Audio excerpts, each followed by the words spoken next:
Well, welcome to Writing Studies and Composition. Our class addresses writing skills and the study of composition, hopefully in new ways and with new learning. When we think about writing, many different things may come to mind. Assignments, styles, genres.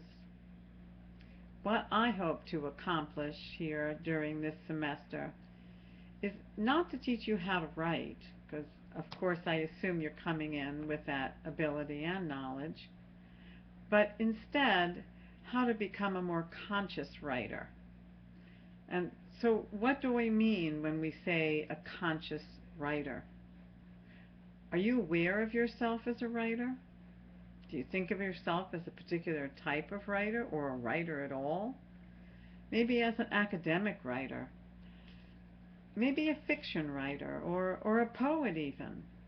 Well, whether or not you've already formulated some identity of yourself as a writer consciously, you've already assumed a role as a writer from a subconscious state of mind.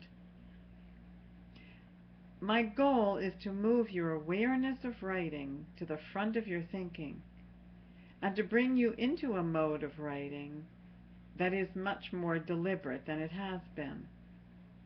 I hope to move you as a writer from a position of uncertainty to a role of certainty, where you can say, yes, I meant what I just wrote, and my reader gets it.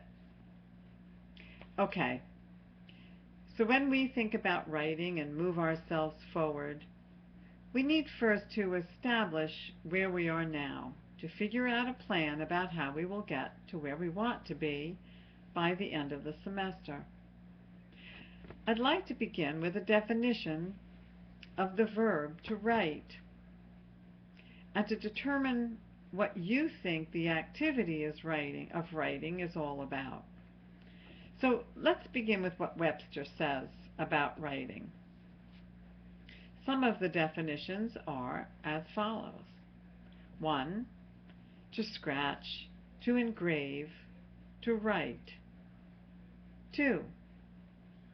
To form or inscribe on a surface as by cutting, carving, embossing, especially with marking as with a pen or a pencil. 3. To form or inscribe, particularly in a cursive style as opposed to print. 4. To spell a name, a word. 5. To know well enough to communicate in writing. 6. To be the author or composer. 7. To draw up or compose in legal form. 8. To fill in with necessary writing for a check or a money order. 9. To cover with writing. And 10. To communicate in writing. Which of these definitions help you to define who you are as a writer? Let's take the next 10 minutes and write about yourself as a writer based on these definitions or others that may more nearly describe your understanding of writing and writers. Post your response to discussion board.